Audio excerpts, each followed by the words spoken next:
Welcome, all you beautiful people, to the first ever Touchdowns to Home Runs podcast. Guys, I'm so excited that you're here. I am Noah, and on the other line, I got my partner on this channel, the man, the myth, the legend, the man they call Corn Dog. Everyone give a warm welcome to Mr. Bernardus Baskovic. Bernie, it is great to be talking with you right now. This is our first podcast ever. We've been grinding YouTube for so long, and we finally decided, you know what? It's time to get a podcast rolling. We have tons of fans and everything. People have been asking for us to do a podcast, and we're like, you know what? It's time to grow us into a brand and everything. So, Bernie, what are your thoughts on us starting our first podcast ever? First of all, I just want to say, if you guys are listening to the podcast, thank you. Me and Noah have been working really hard. I mean, this is exciting. People have been asking us to do podcasts, and I mean, I think this is just a great way to talk sports. It should be really good. It should be really interesting and a lot of fun. Yes, sir, indeed. We have been putting tons and tons and tons and tons and tons. Have I said tons enough? No, and you tons of work into this channel and everything. And we're like, you know what? Let's get a new source of media out there and let's start podcasts, because podcasts are growing super fast right now, and they are something that is very popular among all ages right now. So we're like, let's start a podcast. And for our first podcast, we're going to do recap on the weekend we had in football this week, college and NFL, and then wrapping up the podcast, we're going to talk about some more exciting news for touchdowns to home runs, the website news, store news, all that fun stuff. So definitely stick around for that. But now let's get into talking about the recap for this week's college football season to start off. Bernie, we had some good games this week, some big games. What do you think about this week that we just had? I think it was college football week 9. What did you think? What are your thoughts after this week? I mean, I think you said it exactly. We had a lot of big games. There were a lot of games that we were really excited for coming in to this week, including the Michigan State game, but I mean a ton of really good games that we're going to have a lot of fun covering today. A lot of ranked teams that we are going to get to cover. So yeah, I guess let's start with the Michigan State game then. Yep, so you're a Michigan fan, Bernie.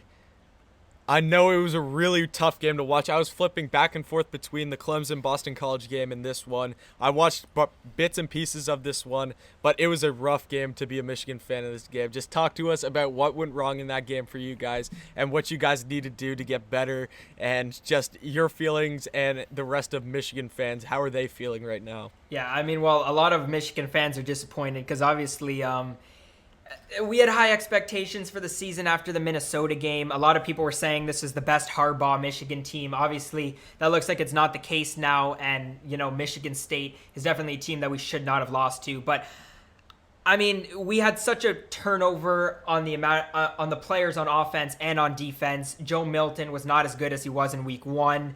That was really how it went for the entire team. The defense was brutal. We can't defend really anywhere downfield. Our corners were getting beat all day, especially by Ricky White. But, I mean, credit to Michigan State. They beat us, but we definitely need to improve in a lot of ways here.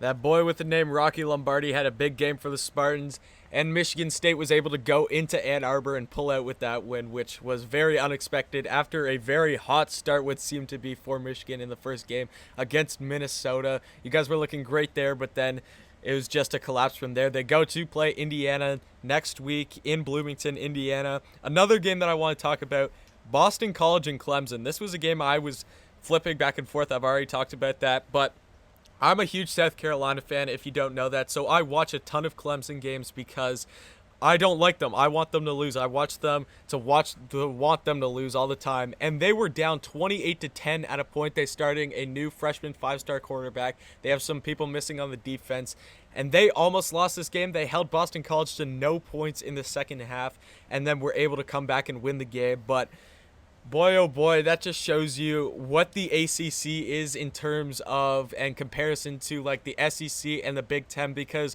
when teams usually have games like that in those conferences, like you take, for example, Ohio State, like 2 years ago losing to Purdue, or 3 years ago losing to Iowa, like games like that, or let's say, this is a bad example, but Alabama losing to Auburn last year or whatever. These teams that have way more talent than their opposition are just able to go in and win the game when they get hot and everything.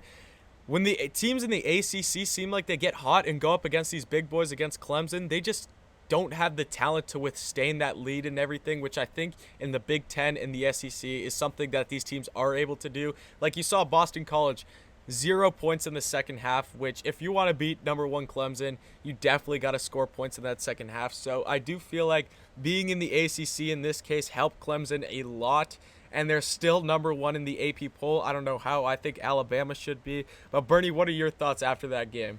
I mean, I still give Boston College a lot of credit, even though Clemson was missing a lot of players. I know the three on defense and obviously the big one, which is Trevor Lawrence at the quarterback. But one thing that I did want to just point out, I know a lot of people who watch Clemson might have recognized the name of the quarterback, DJ Ungalele, or however you pronounce that name. If you watched Netflix's show QB1, you definitely would have seen that guy, and that's one of the reasons that he actually got a lot of excitement as well. But I mean, overall, I didn't think Clemson played that bad, especially offensively. Two players over 100 yards receiving. They ran the ball decent as well. No interceptions thrown. I think you give credit to Boston College. I think it was an unfortunate situation for Clemson just with the amount of players that they were missing. And I know that Clemson is still an extremely talented team, and this game should not have been as close. But, I mean, on such short notice of losing those players, it's always tough to fill in those holes there.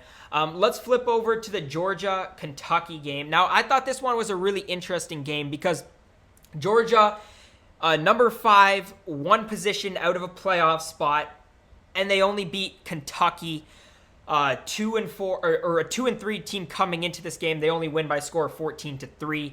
They really struggled in this game. Stetson Bennett only 9 for 13, 131 yards, no touchdown passes, but 2 interceptions. They ran the ball okay, but the other big news from this game, Richard LeCounte, Georgia's star defender there, he gets injured as well, so overall just not a good game for Georgia. Yeah, Georgia, I was really shocked in this game because you have Georgia who plays Florida this week, and that's definitely a game, especially against a weaker opponent, a struggling opponent in Kentucky. That's a game that you want to run up the scoreboard. You want to play really sound so you feel good going into that Florida game. And I just did not see that this weekend. Like, Georgia was not able to get anything going offensively. Obviously, Georgia has a good defense, but Kentucky's offense isn't anything special, so them scoring 3 points isn't that surprising, but Georgia definitely, especially in a team in Florida who's very, very good offensively, you have to score more than 14 points. 14 points is not going to win you a ball game against Florida this year, because when you guys got guys like Kyle Trask and Kyle Pitts on the other side of the ball, when you're defending against them, that's scary, and they're definitely going to put up more than 14 points in this game, so offense is definitely going to be a key part of this week of practice for Kirby Smart and that whole Bulldogs football team.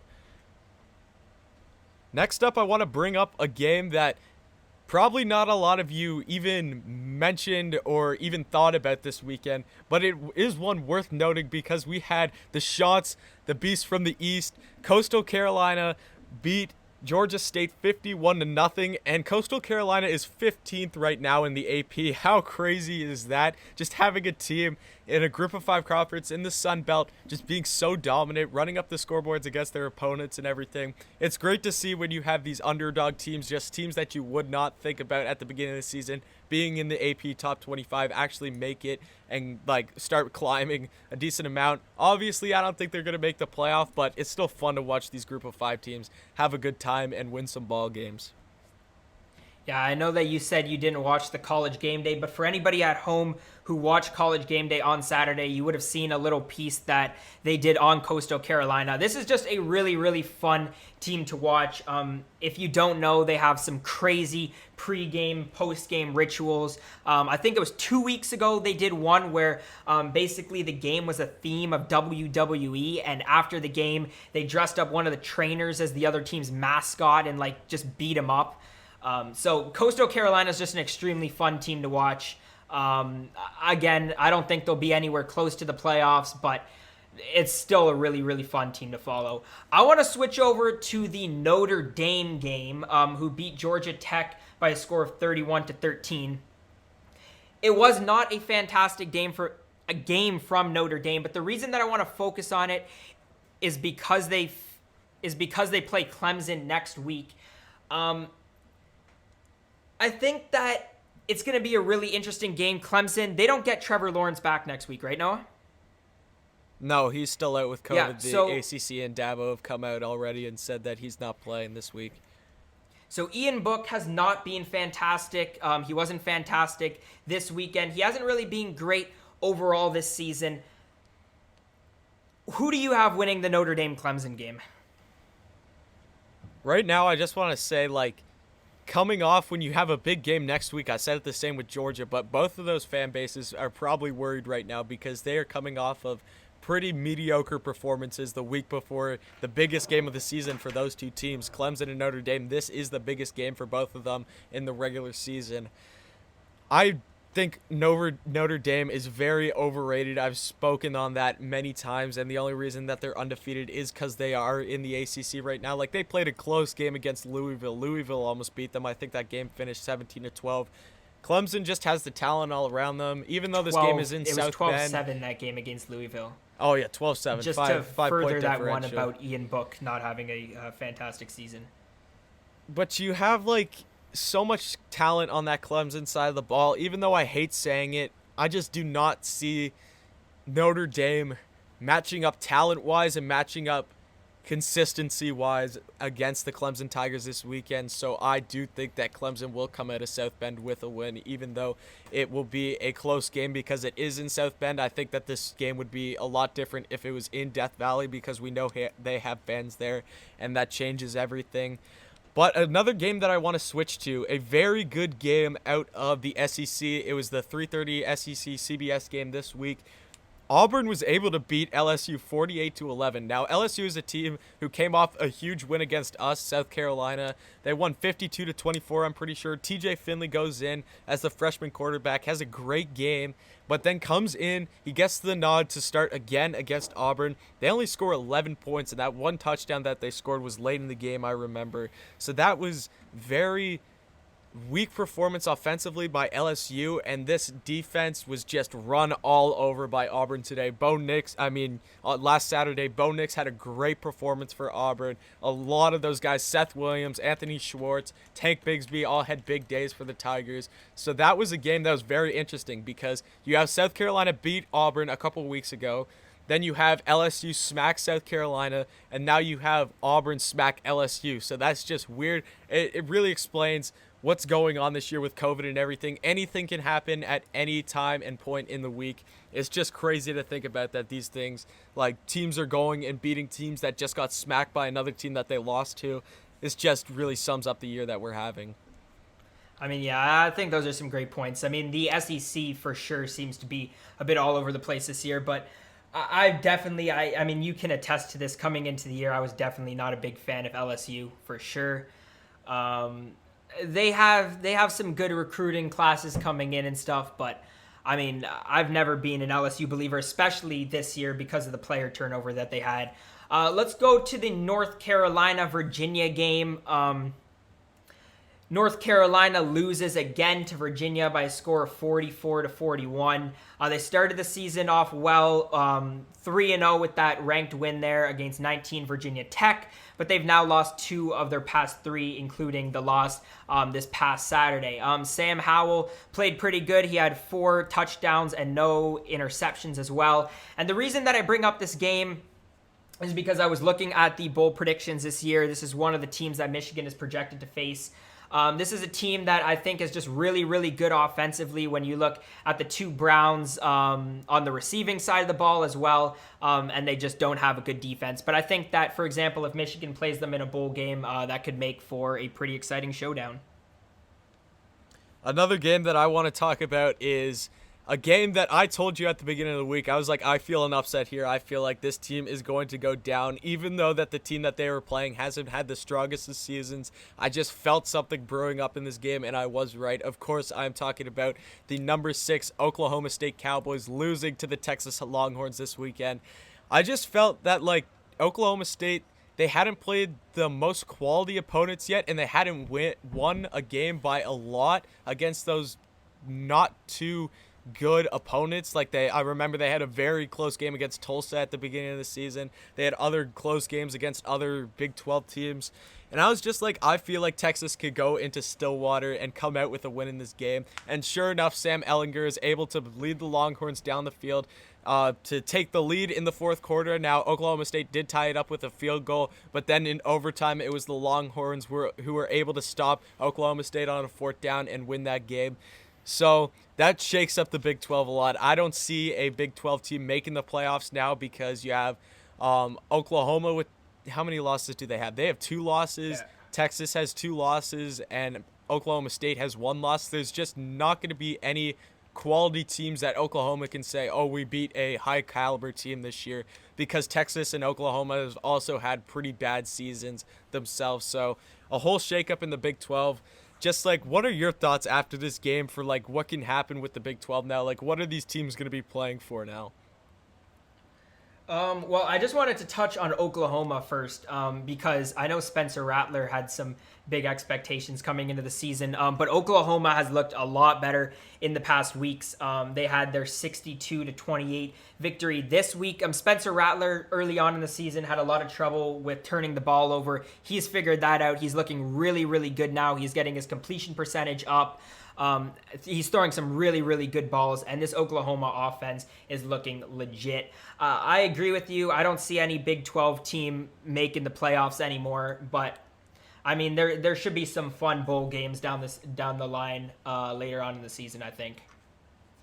Yeah, I'm pretty sure the Big 12 has a guaranteed spot in the Sugar Bowl, and that is versus an SEC team, so expect whoever wins that. So it's looking like Oklahoma State still. Expect them to be playing like a Texas A&M or Florida or something like that in that New Year's Six bowl game. The big game at night when the sun set in Happy Valley, Pennsylvania, it was Penn State versus Ohio State that went down on the big ABC night game. And that game actually was more entertaining than a lot of people have thought it would be. Ohio State came in being, I think it was 13-point favorites. Now, they did win by exactly 13 points, I think. I'm pretty sure the score was 38-25. But Penn State made that game interesting at some points. Penn State came with an energy, even though there was no fans in the stadium, and you know that that game guaranteed was going to be the whiteout game. When you have 100,000 plus screaming fans and the offense can't hear anything, that is one key factor of this game. Like you saw, Justin Fields just being able to yell out plays and audible and stuff like that and communicate with his offensive line. If you have 100,000 fans, especially when you're in that end with the student section, there's no way that Justin Fields was going to be able to communicate with his offense that clearly to be able to put together that effective of an offense. So Bernie, just if there were fans in this game, how much do you think that changes the outcome of this game? Do you think that Penn State would have made the game a lot closer or even win this game if there had been fans in the stadium? Yeah, I think it's really interesting because I watched a video today on YouTube, and it was basically interviewing like former college football players, and they were asking about how much of a difference the whiteout makes. And the penalties are such a big thing. We saw it last year in the first game. I mean, in the whiteout game against Michigan, they had to call a timeout right away. It makes a huge, huge difference. It takes the home field advantage essentially away. I think this is a winnable game for Penn State if it is the whiteout game. I mean, you look at the second half, Penn State won the second half. They got better, I thought, after the first quarter. If you take the first quarter, no, even if you take the first, if you take the first quarter away, do they win? 14. I don't know. Ohio State came out but they're close. Yeah, Penn State won the second half though, and I mean, yeah, I think the whiteout games makes all the difference. I think Penn State comes very close in a regular year. So let's just give some of our predictions for this week. In week 10 of college football, we got some big games coming up, highlighting. So I'll just name a few off. Bernie, give me your prediction for the 12 o'clock game in Bloomington for your Michigan Wolverines versus the Indiana Hoosiers. Who do you think's coming out with that one? You know what? I just made a video on this. I think Michigan can't play any worse than they played last week. I think the offense will get better. We need to figure out the man coverage a little bit, but you know what? I like Michigan here, so I will take Michigan. I took Michigan as well in my prediction video. Another game, the big game that decides the SEC East this year, Florida and Georgia. Who do you think comes out of that one in Jacksonville? And do you think that this game will determine the champion of the SEC East? I mean, first of all, I do think it will determine the champion. What I do want to say, this Florida offense is legit. Georgia also just took a big hit on defense. I'm not a big fan of the Florida defense, but I'm also not a big fan of Stetson Bennett. I actually like Florida here with the upset. Especially after last week, like you see what Georgia does versus Kentucky, a very poor performance. And you see Florida take care of business against Mizzou. Like, it's not anything to write home about their performance against Mizzou, but it was enough to put together a pretty good win and to be feeling good going into this Florida game. It's been up and down week by week on who I think is the better team, Georgia or Florida. But honestly, coming into this game, even though that Georgia has showed signs of being one of the top teams in college football, I just feel like after this week, after seeing what Georgia's offense was able to put up against Kentucky, I really like where Florida's headed in this game. And will it be the first time that Dan Mullen and these Gators beat the Bulldogs in a while? We'll see. But I honestly think that I do.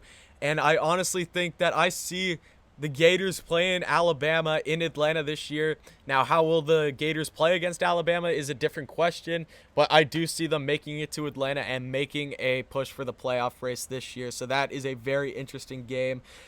The big one at night, of course, on NBC, we have Clemson versus Notre Dame. Clemson coming in as 6-point favorites right now.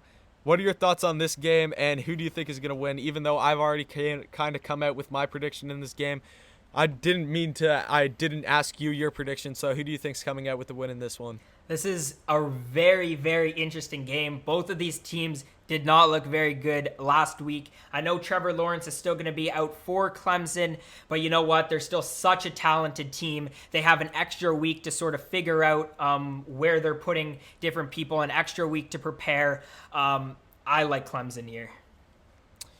Clemson it is. So we are both taking Clemson, we're both taking Florida, and we're both taking Michigan. Those are the three big slate games for this weekend in college football. We got some other good ones, like off the top of my head, Arkansas, Tennessee is a good one. South Carolina, Texas A&M. Ohio State, Rutgers is a late game. I know Ohio State's supposed to take care of business, but Rutgers is a better team than a lot of people have thought this year. Another game off the top of my head, like Michigan State, Iowa. These are just games that you don't think of being high-caliber games, but they're games that kind of are more interesting if you actually follow those teams and everything. So now let's go into NFL. We had a very exciting Sunday or weekend because we started off with Thursday, the Falcons beating the Panthers, but we had some very big games this Sunday for the NFL. Bernie, highlight any games or any single game that you thought had the most impact on how the NFL season is going to shift out this year. What game would that be this weekend? I mean, how can you start with any game besides the Steelers and Ravens game? And, I mean, the Steelers, they look legit. They look like Super Bowl contenders. This defense is so good. 2 interceptions, 4 sacks against Lamar Jackson, which is not easy. In case you haven't watched some of my Steelers coverage that I've done in past videos, the Steelers actually by far send the most extra pressure onto quarterbacks, and for some reason teams have just not been able to adjust. They're pretty good offensively, but it's really carried by the defense, and boy, what a win this weekend against the Ravens, 28-24. Yeah, 100%. That defense is crazy. You saw it last year. They almost led the team to a playoff spot. They were getting all the takeaways. They were scoring with the ball. You got Minka, you got TJ Watt, you got Bud Dupree. You got a bunch of other talented players on that defensive side of the ball. And let's not forget about that offensive side of the ball. Ben Roethlisberger, Chase Claypool, Juju Smith-Schuster, James Conner. They got talent on that side of the ball too, Eric Ebron. It's not just on that defensive side of the ball, and they are definitely the most complete team in the NFL right now, and that explains why they are the only undefeated team left. Another interesting game that none of us thought was going to be that interesting, but we had a team that was undefeated 2 weeks ago in the Tennessee Titans. They just lost to the Steelers that we were just talking about. They lose to the Cincinnati Bengals. Joe Burrow and the Cincinnati Bengals. He had a very good game. He was able to put up 31 points for the Bengals. What does that mean? Like, that's just a shakeup because we thought that Tennessee was definitely one of the more elite teams in the NFL, but then you take one of these lower stock teams, or what a lot of people classify as a lower stock team, in the Bengals because their offensive line is so bad. They don't have a strong defense. but they were able to go and beat Tennessee this week. What do you think of that, Bernie? I mean, I hate to say I told you so, but I said it last season. I've always thought that Tennessee is extremely one-dimensional. I'm not a fan of Ryan Tannehill, but I mean, they still do have some good offensive pieces. The fact of what I don't like about Tennessee is that they really need Derrick Henry to get going in order for this offense overall to get going. I think it was last week or 2 weeks ago, Derrick Henry really struggled in the first half and Tennessee could not score at all. That's what I don't like about Tennessee. But I mean, all the credit to Cincinnati. Obviously an awful season last year. But even with the bad line, Joe Burrow's come in and he's gotten Cincinnati 2 wins, the tie as well. So they're definitely trending in the right direction. And they also have some other great pieces on offense. AJ Green, T. Higgins. You know, this is a team that's only getting better in the future. I want to go over to the Chargers and Broncos game. The Chargers are another team with the young quarterback in Justin Herbert. They have now blown 17-plus leads in 3 of their past 4 games. This team's looking a lot better than they did last season. When we're talking about the Chargers, their record could easily be flipped from 2-5 to 5-2 if they had held on. I mean, do you see Justin Herbert as being the offensive rookie of the year? Right now, it's tough because, in my opinion, it's definitely between Burrow and Herbert because the NFL doesn't usually like giving the award to other skill players other than the quarterback, like we saw a couple years ago. They gave the award to Kyler Murray over Josh Jacobs, which, in my opinion, should have clearly been Josh Jacobs' award.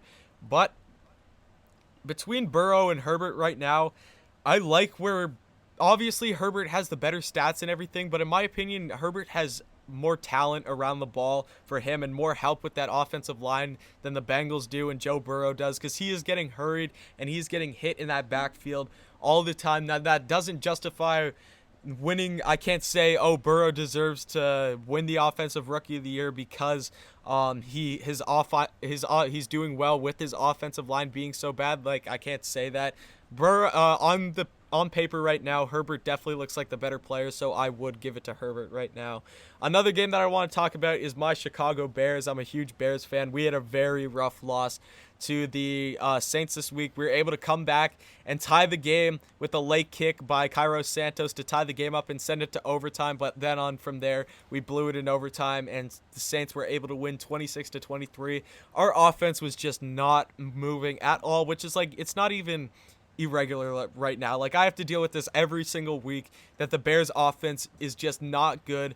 Our offensive line can't be good enough to get Montgomery, the run game going. We can't get any good passing opportunities. I saw for the first time we took a few deep shots and we were able to connect on a few. We had our longest play of the year to Darnell Mooney, I'm pretty sure. That was like a 50-yard plus play. It was great to see there. But then from then on there, we just didn't do anything creative with the ball. We just went back to that same Chicago Bears offensive style of just being so conservative. And it's so boring to watch as a fan of the team, a team be so conservative on offense. Like, I'm the same thing. It's the same thing with the South Carolina Gamecocks. I am dealing with 2 very conservative offenses right now. And I want to see more creativity. I want to see more big explosive plays because I'd much prefer to see you go take 100 deep shots in the whole game than just do all these little short passes that only score us like less than 20 points. I think that we'd have a better shot at winning the game if we just threw the ball deep to Allen Robinson every game. Like, I'm dead serious. I just want something more exciting. I want something that will give us a chance to score more points, and I just feel like I'm not getting that right now. Our defense, though, is amazing, but our offense isn't good enough for our defense to be elite because they're not getting the rest that they need on the sideline right now. They're coming into each drive tired because they only got like a minute or something to rest and everything because our offense just went another 3 and out. So it's just been this cycle of very poor offensive performance for the Bears, but we're still 5-3 and we're still going to fight for a playoff spot. And who do we play next week? I forget who we play next week, but whoever it is, it should be a good game, and we should be able to fight with them and stick with them. Let me just pull up my schedule here. I talked about it in my post-game show. Oh, yeah, we play the Titans in Tennessee next week. So that's going to be a very tough game defensively because we know they got Derrick Henry. Our line's got to step up, no question about it. I do think our line is good. Our D-line is good, but our offense against this Tennessee offense, who Cincinnati just put up 31 points against, I'm expecting nothing less than us to put up 31 points. And if we don't, I will be disappointed again, as I am always as a Bears fan. So that was my rant about that game. Bernie, I know you're a big 49ers fan, and you guys just had a big game against the Seahawks. You guys made it close. It was only a 10-point loss, but how are you feeling after that game? Yeah, I mean, there's so many things that were wrong with this game. I mean, you look at the way we came out in the second half, losing the third quarter 14-0. I mean, it was only a 10-point game, but again, Garoppolo got hurt. We still don't have Mostert. Kittle got hurt as well. I think it just got released that he's out for 8 weeks. I mean, the injuries are the reason why, but it's looking like we're trending in the direction of not making the playoffs, especially with how competitive this division is with the Rams, the Cardinals, and obviously the Seahawks as well. The one thing that I did want to talk about sort of the 49ers is the quarterback situation. A lot of people thought we might have traded a Garoppolo today. And the reason that is because Kyle Shanahan came out about a week ago and said that he has confidence in the offense no matter who's out there. And I mean, I don't know if I'm reading too much into this, but Noah, you can answer. I mean, when a coach says that about the quarterback, I mean, you got to think there's something going on in the locker room, no? Yeah, that even if there wasn't anything going on in the locker room beforehand, you just completely killed all the locker room chemistry, because now you have your coach speaking out against your quarterback, saying he can win with anyone. So no matter what, it was either that there's trouble in the locker room right now before that when he said that, or he just created some himself. So that was not a smart move in my opinion. I feel like you got to keep that to yourself. Keep that between you and management. If you go to management privately and say, hey, I think I could win with anyone, let's ship Garoppolo off, let's build our offense or our defense some more, get some other guys, and then bring in a veteran guy who can just manage the game well and everything, and I think that we got this. That's between you and management. I don't think that you got to go to the press about that. So I think that, in my opinion, just not a smart decision to say that. I don't know if we even want to talk about the dumpster fire in the NFC East, that Sunday night game, because that was terrible. We had Ben DiNucci versus Carson Wentz. Do you want to talk about that game? Do you even want to touch on that? Yeah, let's touch on it quickly. Let me start with that. First of all, Ben DiNucci passed 21 for 40. He had a QB rating of 21.2, and somehow Carson Wentz managed to be even worse. Worst. I messed up my words there. But somehow Carson Wentz managed to be even worse, even though the Eagles won the game. And I mean, this whole division is such a joke. The winner of this division, whoever it's going to be, looking like it might be the Eagles, maybe Washington sneaks up there, but it's going to be a team around 6 wins who hosts a playoff game, takes a playoff spot away from a team that is much, much better. And I mean, this division is just an absolute joke. No, they're terrible. They're absolutely terrible. I've said it multiple times. I don't think that an all-star team, an NFC East all-star team, would make the playoffs in any conference. It doesn't matter. Like, you just look at some of the guys, and it's just not a good team. Like, you can't farm a good team out of the players you have in that division, and the coaching isn't much better there. But let's go into some NFL Week 9. I'm just going to give you some of the bigger games of the week, starting off on Thursday with your 49ers. You guys play the Packers at 8:20. What do you think about that game? You know what? The Packers had an awful game this weekend. I don't think we touched on it, but not a fantastic game against the Vikings, so 2 teams that are struggling. I just think the 49ers have way too many injuries. It's going to be Mullins at quarterback with no Kittle. Still a bunch of injuries on defense as well. We also just traded Quan Alexander today. A lot of problems for this 49ers team. Unfortunately, give me the Green Bay Packers. Packers it is for Bernie. Unfortunately, I don't want to say it, but I do like the Packers in this game too, because I'm a Bears fan. For the NFC North, I want the Packers to lose. I'm just going to touch on the Bears and Titans game. Titans are coming in as 6-point favorite. It's at home for the Titans. The Bears need to get their offense going. I don't know what we're going to do at quarterback, because Foles has been playing very mediocre. I don't know if I want Mitch back in, because it's just such a bad cycle. Honestly, I think that we should trade for Sam Darnold or something. They're going to get a new quarterback this season. Just ship him to us. Let him get some good use out of him, and hopefully make a playoff run out of Sam Darnold or something like that. But that obviously can't happen for this game. So for this game, if our offense shows up, I think that we could win this game hands down because our defense will play lights out.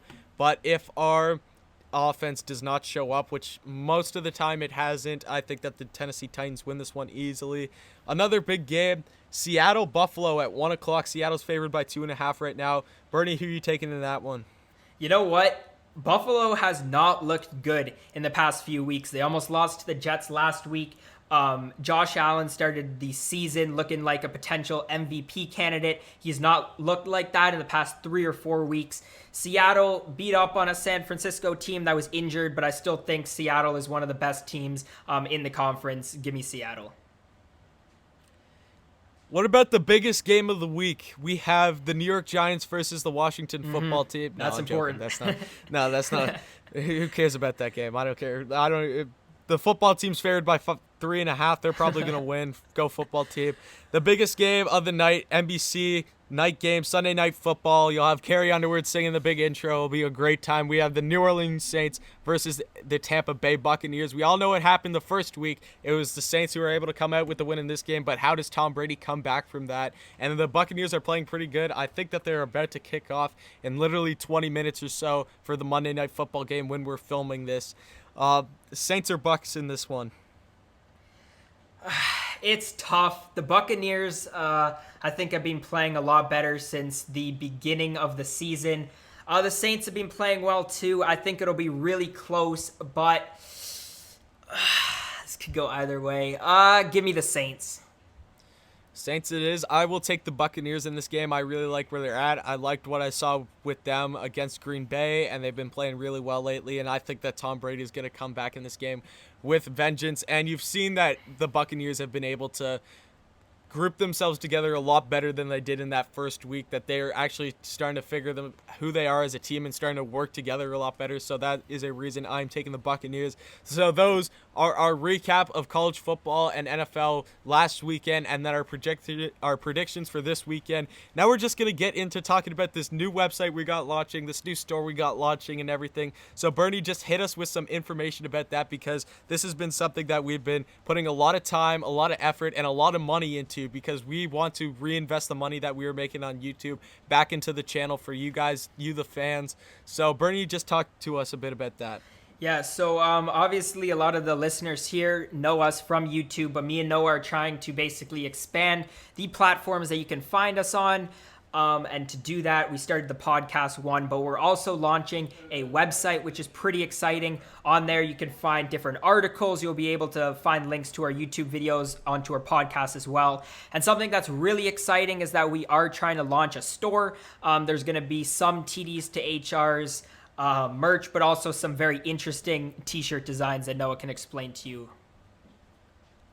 Yeah, definitely. Like, obviously, we're going to have some TDS2HRS merch on there. I can't wait to design those for you guys and show you what I got. But also, I just want to make other, like, sports fan apparel gear and stuff. Like, obviously, I can't make anything licensed because I don't have the licensing for that. But I just want to make a bunch of fun and funny college football shirts, a bunch of fun and funny NFL shirts, and really all types of different stuff like that, because it's funny to wear those stuff when you like see out and you go into a game and someone's wearing a shirt that only you understand because you're a fan and everything like that. Like, that's kind of what I want to make. I want to wear make shirts and gear that you guys are going to love wearing out in your city or whatever, and people are going to look at that and be like, man, that is an awesome shirt. I definitely want to get that. So that's kind of what I'm going for there. I'm putting up the store and everything right now. I'm thinking of some designs, so I cannot wait to show you guys that, and I cannot wait to see you guys in our TDS2HRS merch. But that's it right now for our first podcast, guys. Thank you so much for tuning in. It was a great time. I can't wait to keep doing these weekly and everything like that. Me and Bernie are going to keep building on these. Bernie, any last words you have for our beautiful listeners out there? Because hopefully we have a ton of you listening right now and a ton of you sticking around for next episode. So, Bernie, what do you got to say to them? Yeah, no, just me and Noah have been working extremely hard. So, if you guys are liking the videos, liking the podcast, make sure you stick around on all the different platforms that we're expanding to. Also, in the future, we're looking to potentially bring some guests onto our podcast as well. So if there's anybody, maybe some recruits or other people or topics that you want us to cover, just let us know. We'll try our best to make that happen. We just want to do what you guys want to hear as well, whatever you guys find us interesting. And yeah. Y'all go have an amazing rest of your day, or if you're listening to this at night, have an amazing rest of your night. Cannot wait to see you guys again. Thank you so much for listening, and definitely tune in next time.